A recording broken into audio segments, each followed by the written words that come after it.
थोड़ा इधर उधर होता है पॉइंट, क्योंकि अब इसके विधिक पहलू बहुत इस पर विकसित बहुत समस्याएं आती हैं और समस्या को निदान करने में उसकी जो तकनीकी पहलू है वो विकसित होते जाता है।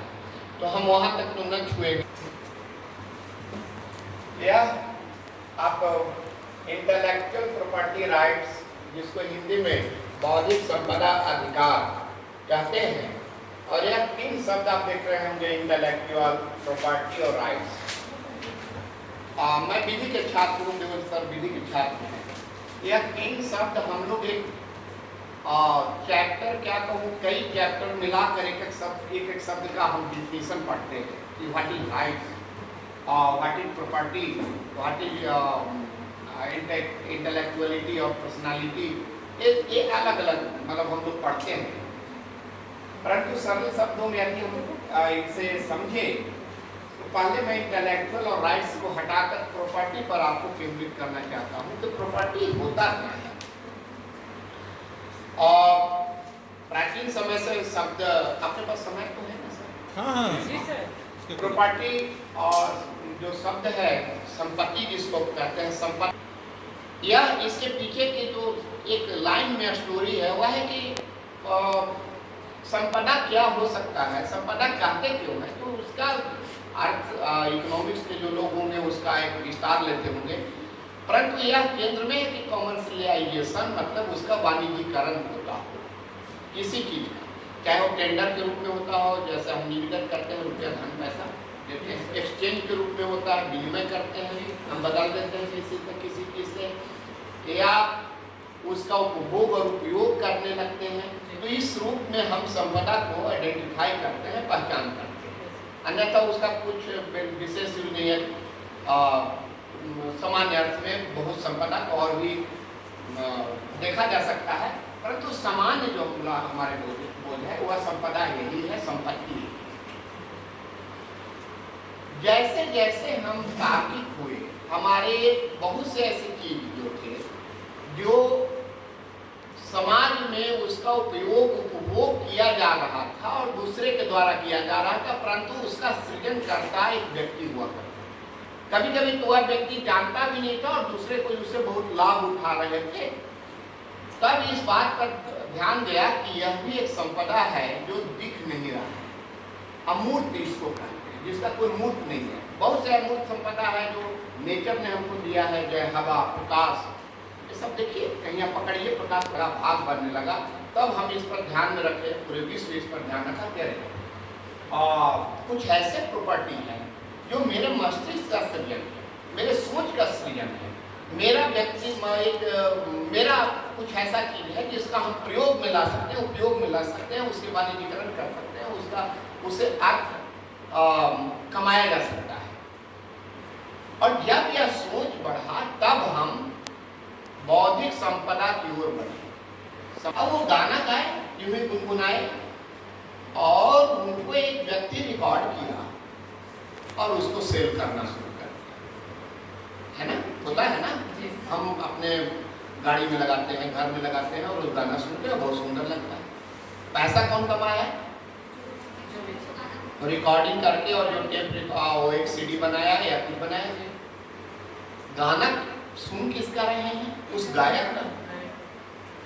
और कमा कौन रहा है? वह कंपनी।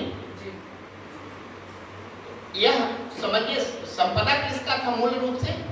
उस व्यक्ति का जिसने गाया। अब कमा कौन रहा है?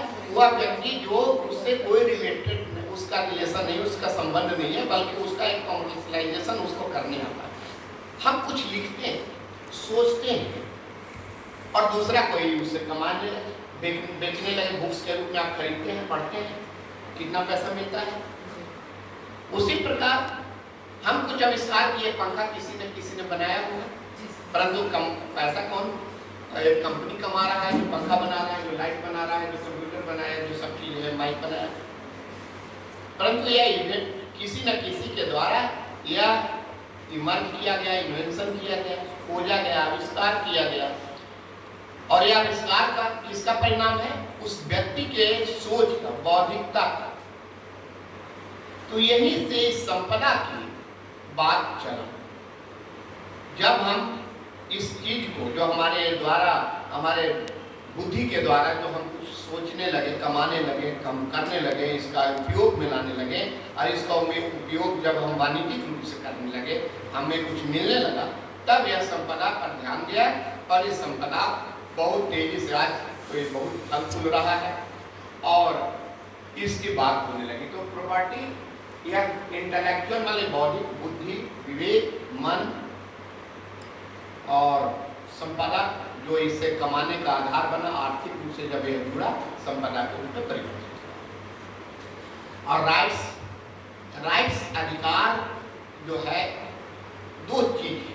राइट्स जन्म लेती है, बनता है, तो हम किसी चीज को राइट्स के रूप में तब कहते हैं जब कोई चीज रिकॉग्नाइज होता है और प्रोटेक्ट होता है, उसको मान्यता प्रदान करते हैं।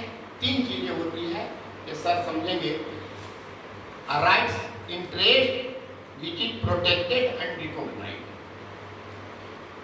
जो कभी कोई हित मतलब समझते हैं ना, कोई हित का बहुत अर्थ है, इच्छा के रूप में भी लिया गया है समान रूप से, परंतु हित मतलब यहाँ हमारा जो हमारे लिए जो आवश्यक है, यहाँ आवश्यकता से आप जोड़ सकते हैं इसको समझने के लिए। तो कोई भी आवश्यकता जो उसको संरक्षित किया गया और मान्यता दिया गया, तब यह अधिकार के रूप में परिभाषित। तो ध्यान में रखना है कि इंटेलेक्चुअल प्रॉपर्टी राइट को दो भाग में बांटकर हम लोग स्टडी करते हैं, इसको आइडेंटिफाई करते हैं। एक सिंपली कॉपीराइट, प्रतिलिपि अधिकार, आपको सिलेबस में आएगा या होगा, कॉपीराइट्स की बात करते हैं। और हम छात्र जो साइंस के नहीं हैं, जो लगभग आर्ट्स के हैं और सामान्य रूप से जो अपना अध्ययन करते हैं और लिखते पढ़ते हैं, हमारे जो विषय आता है इसी क्षेत्र में आता है कॉपीराइट्स, है ना।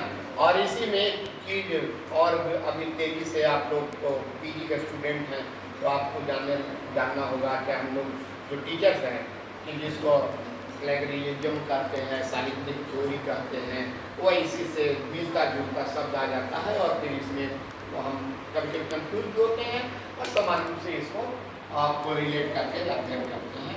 और अंततः जब हम उसको पनिशमेंट के रूप में परिवर्तित करते हैं, जब उसको उसके रिमेडी खोलते हैं, तो उस क्षेत्र में हमारा कोई पकड़ नहीं है। वही चीज़ है कि कॉपीराइट्स कब आएगा। सिंपल शब्द में जब हम कुछ लिखते हैं, जब हम कुछ गाते हैं, कुछ बोलते हैं और बोलने का रिकॉर्ड में आता है, और मटेरियल फैक्ट मटेरियल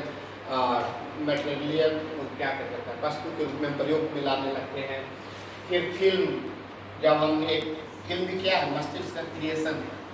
आप कल्पना कीजिए कि उसको कब नचाना है, कब गाना है,